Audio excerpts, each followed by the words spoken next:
안녕하십니까. 종교평화연구원장 이병두입니다. 6월 8일 아침 6시 10분입니다. 오늘은 아침에 일찍 깨서 아침마다 하는 일상 6가지를 모두 마쳤습니다. 어제 아침에 써서 오후에 불교인에 실린 글, 불교인의 이병두의 불교로 세상을 보다라는 난에 실린 글이죠. 이재명 정부가 불교에서 배워야 할 지혜. 제가 처음에 써보는 제목은 요거하고 좀 다릅니다. 말씀을 드리겠습니다. 흔히 부처님의 10대 제자 중 지계제일, 계를 가장 잘 지키는 분이라고 해서 지계제일의 부처님 상수제자 우팔리 존자는 출가 전에 이발사였습니다. 인도에서 이발사는 대대로 신분이 낮은 천민으로 여겨져 왔고 오늘날에도 마찬가지라고 알고 있습니다. 그런데 놀랍게도 부처님께서는 안 울었다, 안 한다, 대받았다 등 부처님의 고국 카필라성 왕족 출신 젊은이들이 단체로 출가를 감행했을 때 이들과 함께 온 이발사 우팔리를 먼저 교단에 받아들이셨습니다. 당시 상황을 전하는 남전율장의 내용을 살펴보겠습니다. 그때 이들을 모실 하인과 이발사인 우팔리도 이들과 함께 떠났다. 그들은 얼마쯤 가다가 하인들을 돌려보내고 국경을 넘었다. 그들은 좋은 옷을 벗어버리고 가사로 몸을 두른 뒤 이제까지 지니고 있던 소지품들을 모두 한자리에 모은 다음 우팔리에게 주면서 말했다. 우팔리여, 이것을 가지고 돌아가거라. 이것이면 생활하기에 충분할 것이다. 젊은 왕족들의 소지품을 받아서 카필라 성으로 되돌아가던 우팔리가 생각했다. 사키아족은 사납다. 사람들은 내가 이 젊은이들을 파멸의 길로 데리고 갔다고 생각하고 나를 죽일 것이다. 지금 사키아족 젊은이들은 출가하여 집 없는 수행자의 길을 떠나고 있다. 그런데 나라고 출가하지 말라는 법은 없지 않는가? 우팔리는 가지고 있던 소지품들을 나무에 매달고 이렇게 말했다. 누구든 이것을 먼저 발견하는 사람이 가져가라. 선물이다. 그리고는 사키아족 젊은이들이 모여있는 곳으로 돌아가자. 이들이 그에게 말했다. 우팔리야, 왜 되돌아왔는가? 우팔리가 자기 생각을 말하자 그들이 대답했다. 우팔리야, 잘했소. 우리 사키아족 사람들은 워낙 사나워서 그대를 죽일지도 모르고. 그들은 우팔리를 데리고 부처님께서 계신 곳으로 갔다. 거기에 도착하자 부처님께 공손히 절을 드리고 한쪽에 앉아서 말했다. 세존이시여, 우리 사키아족 사람들은 교만합니다. 여기 이 우팔리는 오랫동안 저희들의 시중을 들었습니다. 저희들보다 이 우팔리를 먼저 교단에 받아들여 주십시오. 그러면 저희들이 우팔리에게 예의를 표할 것입니다. 그렇게 해서 저희 사키아족 사람들의 교만한 마음을 스스로 무너뜨리도록 해주십시오. 이 말씀을 들은 부처님께서 우팔리를 먼저 제자로 받아들이고 나머지 6 젊은 왕족들을 받아들였다. 남전율장, 위나야 삐딱가 소품, 줄라박가의 내용입니다. 저는 아이비 오너가 번역한 영문판을 참고하였습니다. 뒷날 여러 차례 부처님을 해치려고 했던 인물, 교단 분열의 주범으로 악명이 높은 대바다따까지도 함께 세존이시여, 오랫동안 저희들의 시중을 들어왔던 이발사 우팔리를 저희들보다 먼저 비구로 만들어 주십시오. 저희들은 그보다 뒤에 비구가 되어 그에게 머리를 숙이겠습니다. 그가 여행에서 돌아가면 일어나서 정중하게 맞이하고 합장에 이해를 올리겠습니다.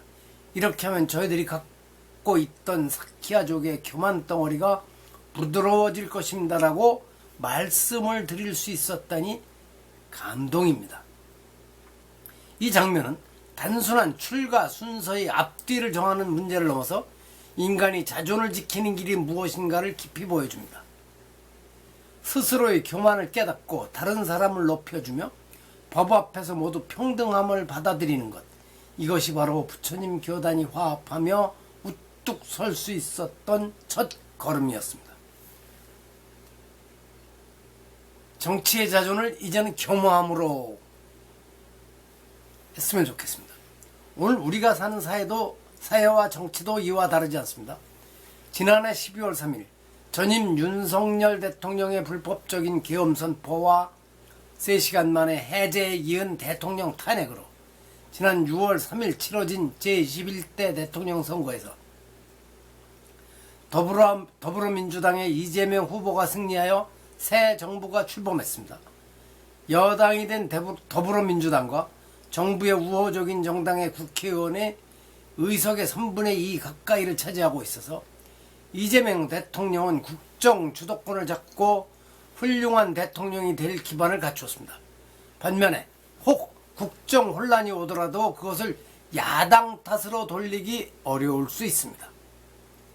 뿐만 아니라 행정부를 견제해야 할 입법부가 자칫 대통령과 행정부의 잘못된 정책을 비판하지 않고 그들이 하는 일이 모두 옳다는 식으로 의무와 책임을 잃어버리게 될 가능성을 염려하는 이들이 많다는 사실을 놓치지 말아야 할 것입니다.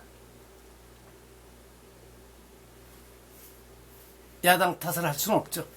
이런 염려를 하는 이들에게 구정권 동조 세력, 심지어는 반란 세력이냐는 식으로 비판만 하지 말고 그들도 국정 안정을 바라고 있을 것이라고 인정을 해줘야 할 것입니다. 마음이 안 내게 하더라도 그렇게 자꾸만 해야 합니다.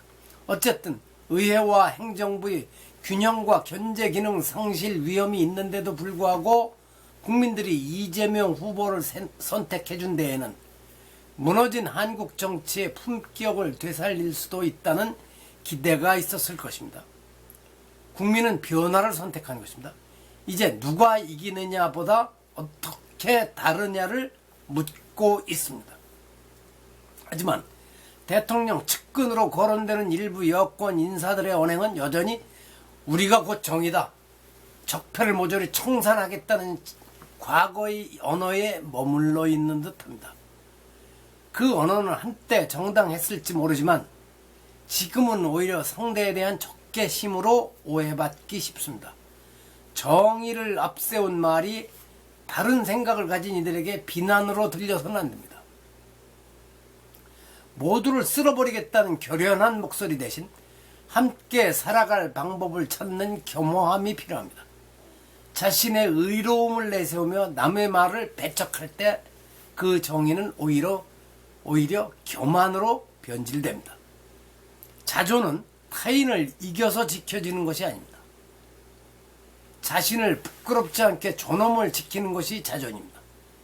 자신들의 이발사였던 우팔리가 앞서 기회를 받게 한 사키야 왕족 젊은이들은 자존을 버린 것이 아니라 더 거룩한 존엄을 지킨 것입니다.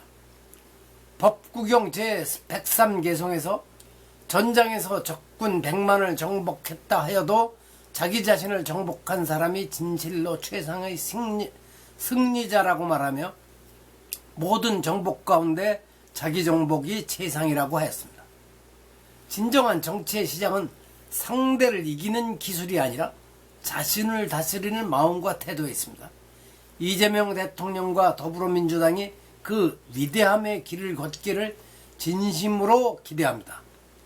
야당 시절 스스로 탄압을 받는다고 느끼며 투쟁과 강경한 언행을 앞세우던 때와 다른 모습을 보여주어야 이번 선거에서 1번 후보의 표를 찍은 이들은 내가 선택을 잘했다며 자랑스러워할 것이고, 이재명 후보를 반대하며 다른 후보를 찍은 이들도 이제 마음 놓아도 되겠다며 안심하게 될 것입니다. 자신들보다 신분이 매우 낮은 이발사 우팔리에게 자신들보다 먼저 기회를 받게 하여 사형으로 예우한 사키야족 왕족들의 겸허한 마음과 태도를 담겠다는 생각을 내주기 바랍니다.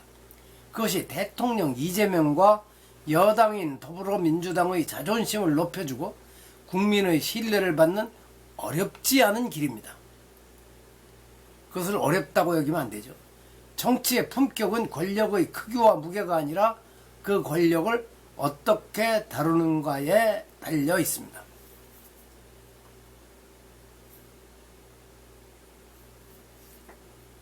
오늘이 대통령이 된지 나흘인가요? 닷새되나요?